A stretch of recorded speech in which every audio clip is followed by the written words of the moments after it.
तक डालते रहना तेल जब तक तुम्हारी बहन का दिमाग फट ना जाए। आज दुरानी को आले ने दो, इंशाल्लाह उसे कहूंगा कि तुम्हें जबरदस्ती जीप में डाल के ले जाए और वहां जब शेर बिल्कुल सामने आ जाए ना तो तुम्हें उसके मुंह पे करा दे। एक ये दुरानी साहब को पता नहीं कहां से ले आते हैं। उसकी बेटी कम है जो उसका भी जिक्र बीच में ले आते हैं। यानी शेर के जिक्र पे तुम्हें गुस्सा नहीं चढ़ा, दुरानी के जिक्र पे गुस्सा चढ़ गया। देख लें आपकी भाईजान कैसी बातें कर रहे हैं, मैंने अभी खाना नहीं खाया। नहीं, तुमने खाना ना भी खाया होगा तो शेर तुम्हें मजे से खाएगा। हाय, आपको ऐसा मजाक करते हुए शर्म नहीं आती? ठहरो मेरे भाई, मैं तुम्हें खाना देती हूँ। ये मजाक नहीं है, मैं डैम सीरियस हूँ। कुद्दूस साहब, हाथ हौला रखें। आप इतनी सी बात पर अपने साला साहब को शेर के आगे डालने की धमकी दे रहे हैं, इससे तो घर का माहौल खराब होगा। मैं माफी चाहता हूँ अली मुमताज साहब, आपने इस पूरे फिक्रे में 3-4 बातें गलत कह दी हैं। एक तो साला साहब ऐसे नहीं होते, ये सिर्फ साला है। जिनके साथ साहब लगता है उनकी हरकतें कुछ और होती हैं। दूसरी आपकी गलत बात ये है कि ये इतनी सी बात से मैं ये नहीं कह रहा, ठीक है, इतनी सी कितनी सारी बातों से अक के कह रहा हूँ। और तीसरी गलत बात आपने ये की है कि घर का माहौल खराब नहीं होगा। हाँ। ऐसी चीजों के खत्म होने से घर का माहौल पुरसकून हो जाता है। अब्दुल कदूस, जंगल में भी जब फायर होता है तो एकदम परिंदों की चीखो पुकार शुरू हो जाती है। वाह! और फिर पूरा जंगल पुरसकून हो जाता है। अली मुमताज साहब, आपको पता है कि जंगल में जब खामोशी और सुकून हो तो यह किस बात का इशारा है? नहीं, मुझे तो नहीं मालूम, आप बता दें। मैं बताऊंगा, मुझे बताना पड़ेगा। एक एक्सपर्ट बता सकता है। वो सारे परिंदे सहम जाते हैं। अच्छा। और कोई उनकी क्लास में उनका टीचर नहीं आ जाता जो खामोश हो जाते हैं। अच्छा। वैसे दुरानी, माफ करना, गोली तो तुम जाया करते हो। अगर तुम बंदूक एक साइड पे रख के जंगल में खड़े हो के खाऊ भी करो तो जानवर डर जाएंगे। ओहो कर्नल साहब, बाकी जानवर तो डर जाते हैं, बंदर नहीं डरता। बंदर उल्टा मुझे कहता है ओह। वाह, क्या बात है दुरानी साहब, खूब रिसर्च है आपकी जंगल के हवाले से।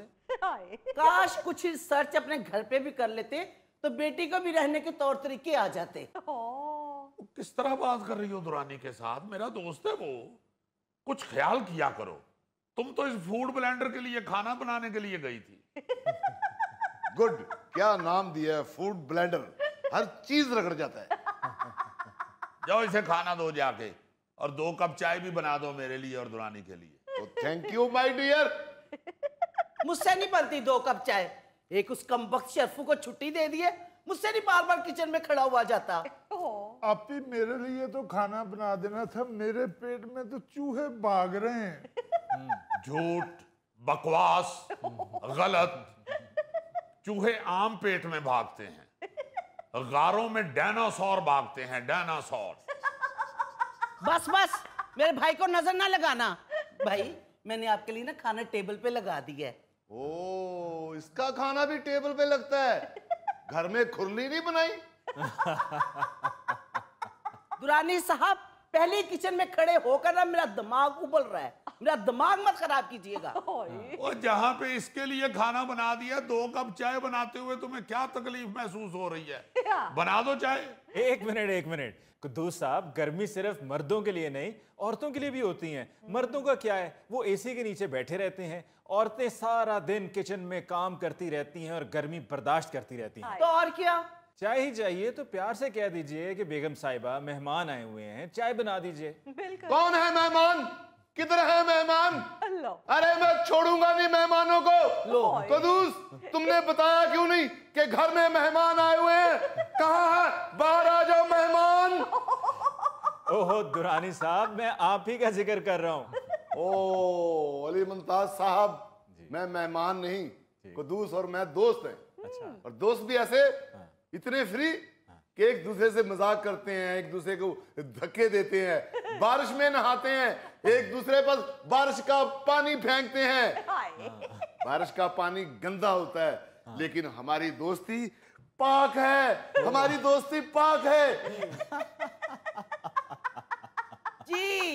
दोस्ती तो इनकी इतनी अच्छी है कि ये अक्सर यहीं रहती हैं और इनकी बेटी अक्सर इनके घर में रहती है। कुद्दूस साहब, मामला क्या है? आपकी बेगम साहिबा क्यों इतना रूठी हुई हैं? रूठे हो तुमको कैसे मनाऊं पिया, बोलो ना बोलो ना बोलो ना।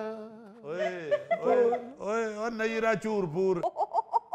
ओहो, मामला क्या है, बताएं तो सही। मामला क्या है जी, हर गलत बात पर बहू और बेटे का साथ देना है।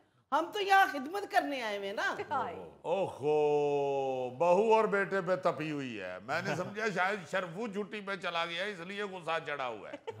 शरफू के जाने पे तो मुझे गुस्सा आना चाहिए, जिसको आज चाय नहीं मिलेगी। चाय क्यों नहीं मिलेगी यार, फिक्र ना करो।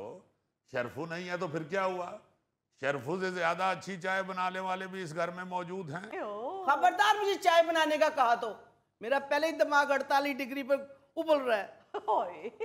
वाकई यहाँ पे तो पारा 48 डिग्री पे पहुंचा हुआ है। हाँ सनी, बहुत गर्मी है यहाँ पे, लगता है जन्नत से निकल के दोज़ख में आ गए हैं। तो बेटा जी वही रहना था, यहाँ आने की क्या जरूरत थी आपको?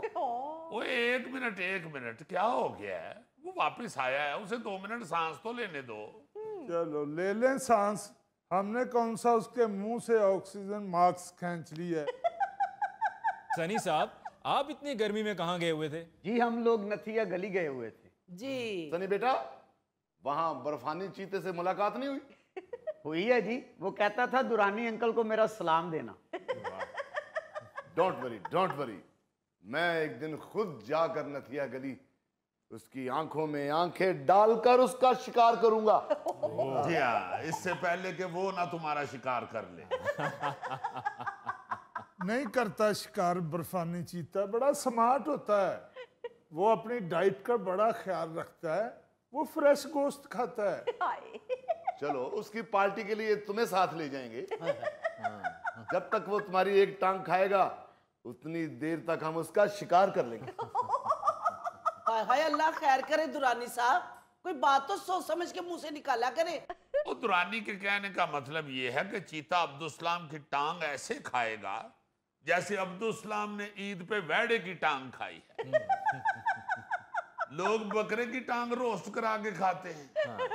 वाहिद शख्स है पूरे लाहौर में जिसने वेड़े की टांग रोस्ट करवाई और सारी की सारी खुद खाई।